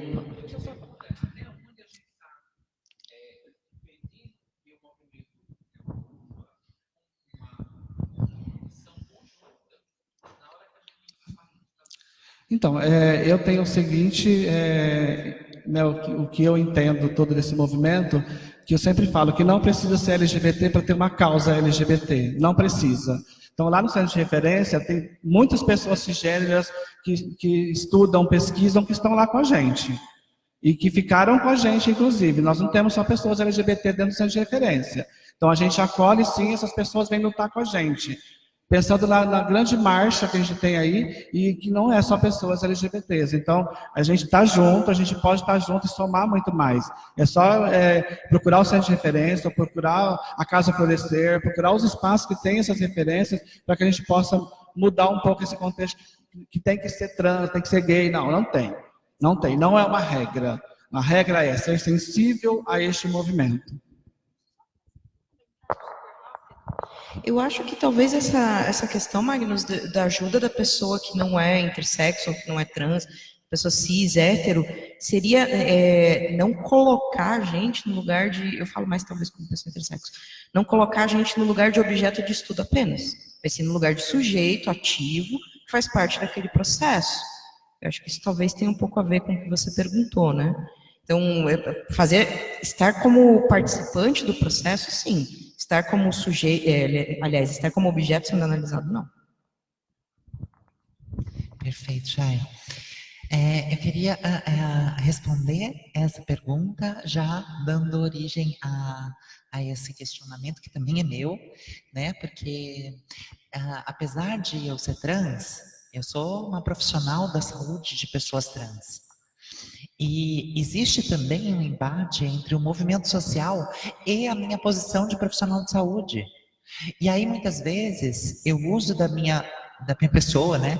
Não, peraí, você está falando com a Ariadne, que é uma pessoa trans, que saiu do viaduto, que estava fumando crack, que teve que rodar bolsinha para ganhar R$2 para comer coxinha, porque estava passando fome, que é desse lugar que eu venho. E eu sei exatamente qual é a dor. Quando dói em você, dói em mim. E agora a gente pode conversar. Então, eu percebo também que existe uma separação. E essa separação é tudo que nos fez perder. Eu digo perder no sentido mais amplo da palavra, inclusive eleição. Dividir para ganhar é uma das estratégias mais idiotas de guerra, mas é a que mais dá certo. E é essa que deu certo no nosso caso. Porque quando eu vejo um negro sendo apontado ou sendo diminuído por qualquer pessoa branca, eu vou dizer, você tá louco, maluco? Você tá tirando? Qual que é a tua? Porque a dor dele também é minha. E não é a cor da pele que vai diferenciar a dor que ele está sentindo por ser discriminado, porque eu sei qual é o peso da discriminação. E sabe quantos somos? Se formos falar de números, quantas são as mulheres no Brasil? 52%. Quantos são os negros e pardos no Brasil? 54%. Sempre fomos maioria. Quantos são os LGBT? Porque não podemos dividir. Precisamos somar de novo. Nossas bolhas precisam se unir. Nossas bolhas precisam se compactar e se transformar numa bolha única. Se transformar numa bolha que compreenda todas as questões. Porque discriminação é uma coisa só. Porque dividir é a estratégia de guerra que eles utilizam. E todas as vezes que eu ver alguém dividindo, eu vou apontar o divisor. Não é o dividendo. E quando eu aponto o divisor, esse divisor vai sentir qual é o peso de ter sido excluído. E aí começa a empatia. Às vezes é só quando a gente sente dor, que a dor do outro começa a calar dentro de mim. Antes disso, ela é só uma imaginação. Para dizer, eu sei o que você está sentindo, eu preciso realmente saber. E eu espero que cada um de vocês saiba de verdade. E eu espero também que a minha comunidade trans, cada vez mais, aproxime pessoas intersexo, porque é um movimento realmente invisível. No Brasil ele é invisível. E se a gente, pessoas trans, não inclui o movimento intersexo dentro do movimento trans, ele nunca ia entrar no LGB. Isso não é porque não existem pessoas intersexo que são bissexuais. Na verdade, intersexo deveria estar numa outra categoria, que seria macho, fêmea e intersexo. Porque sempre existiu. E sempre foi essa categoria. Biológico nunca foi macho e fêmea. Biológico sempre foi 3 categorias. E aí, depois dessas, é que a gente vê a identidade de gênero, orientação sexual, que são outras questões que também podem coabitar dentro dessas. Então, é principalmente isso, e acho que é a partir disso que a gente consegue olhar para o outro, incluindo, sempre incluindo, porque todos nós, em algum momento da vida, também já fomos colocados de fora, e sabemos o tamanho da dor que isso causa. Tenhamos, então, empatia. Não importa se a dor do outro não é igual à minha. Eu sei o quanto doeu o dia que eu estava querendo brincar com a minha amiguinha e a minha amiguinha não quis que eu brincasse com ela. O dia que a mãe da minha amiguinha disse para minha amiguinha que eu não posso brincar com ela porque eu sou da família tal. Cada um de nós sofreu em algum momento da vida algum apartheid. E a gente sabe, lá no fundo, o quanto isso dói. Só que a gente, com medo dessa dor, a gente vai para o grupinho que ganhou mais força ao longo da história. Que é o grupinho que diz assim, tá vendo? Mariquinha, bichinha, nininha. Porque esse grupo se fortaleceu. Agora a gente tem que falar, olha o machistinha, que triste. O macho escroto. O transfake. É isso.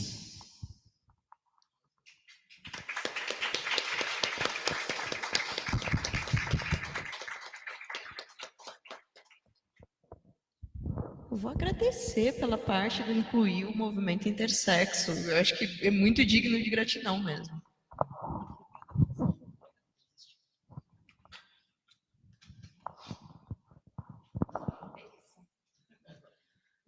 Dá tempo de mais alguma pergunta? Só fechamento? Bem, então... foi muito bom essa conversa que a gente teve aqui. Foi interessante. É sempre importante, eu acho, para o movimento intersexo, a gente poder falar um pouquinho sobre as demandas, sobre a militância, sobre o movimento, né? Porque assim, estamos em movimento. Tô vendo que mais uma pessoa que é parte do movimento, que é a Thaís, ela chegou ali, acho que depois que a gente já tinha começado. Ela tá ali no cantinho, sorrindo, mas, enfim, movimento intersexo com mais de uma pessoa participando aqui. O Beto também, verdade. Enfim, foi bacana ter vindo aqui, ter conversado com vocês sobre intersexualidade, sobre o que é pra gente a nossa vivência, as nossas demandas de pessoas intersexo. Foi excelente ouvir vocês duas falando também sobre as questões de acolhimento, principalmente dessa questão dos usuários de drogas, né? Dessa questão da drogadicção, que é uma questão bem complexa mesmo, né? E também ela transiciona, não, ela transcende também, não. Fugiu a palavra.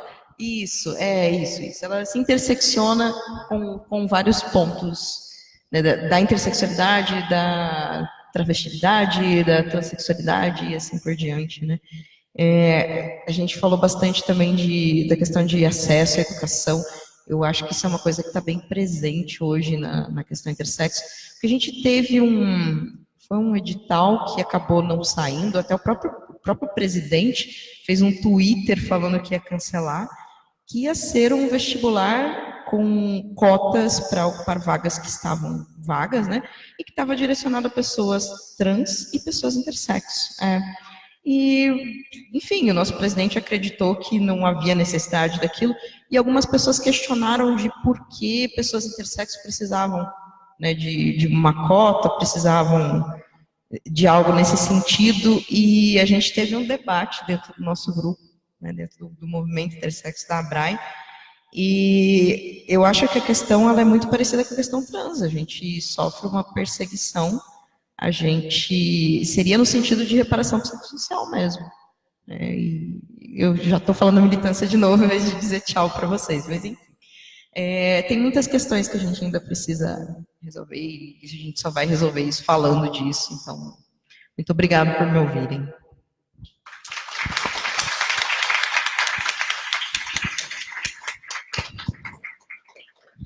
Então, gente, infelizmente chegamos ao fim. Eu não vou deixar de agradecer Bruna Valim, Ariadne Ribeiro, Chay Bittencourt. Gente, foi um prazer imenso ouvir vocês, sério, vocês são inspiradoras, inspiradores. É incrível estar aqui e respondendo, pensando um pouco agora nessa especialização, nesse curso, né? A gente tem um grupo tão diverso, de quase 30 pessoas tão fantásticas, atuando em frentes totalmente diferentes dentro e fora do município de São Paulo. Tem gente da causa LGBT, tem gente que trabalha com medida socioeducativa, tem gente que trabalha com a população negra, a população carcerária, e a gente tem discrepâncias, óbvio, né? A alteridade, ela está presente em todo momento. O outro nos causa estranhamento, mas também nos fascina. E como a gente pode se determinar pelo outro também. E daí a empatia entra com toda a força, porque é uma coisa que a gente precisa muito trabalhar, e nesse grupo, às vezes a gente faz momentos que parecem até uma psicoterapia de grupo, assim, para integrar mesmo, porque os ataques, eles vêm de todos os lados, eles atingem a todos nós. E a gente tem que somar, né? Eu penso que, assim, a nossa atuação dentro dessa especialização, ela nos faz somar tantos conhecimentos, e daí a gente volta para os nossos microambientes, para os nossos microespaços, onde a gente tem uma força de atuação, né? E essa força, para mim, ela é recarregada nesse grupo. Então eu penso muito nisso, né? Óbvio que dentro do movimento, a comunidade LGBTQIA+, também se ataca demais por ser fragmentada também, e esses ataques internos é justamente essa artimanha que nos separa, e como a gente precisa começar a olhar para as nossas potências dentro dos nossos microespaços, mas também para as diferenças que têm que ser somadas, né? Essas experiências, elas só nos agregam, elas não têm que nos separar, né? Então, como a Bruna mesma disse que não fez a transição, ela só transgrediu algumas regras, então, para fazer um fechamento, eu gostaria que todo mundo aqui saísse com esse pensamento transgressor mesmo, de transgredir essas normas que nos separam, né, que nos discriminam, que nos desumanizam, que nos invisibilizam, né? Vamos ousar transgredir. Então, eu agradeço muito o Edson pela possibilidade, a Claire, que somou muito, e da presença de todo mundo. Então, é isso, gente. Boa noite, né?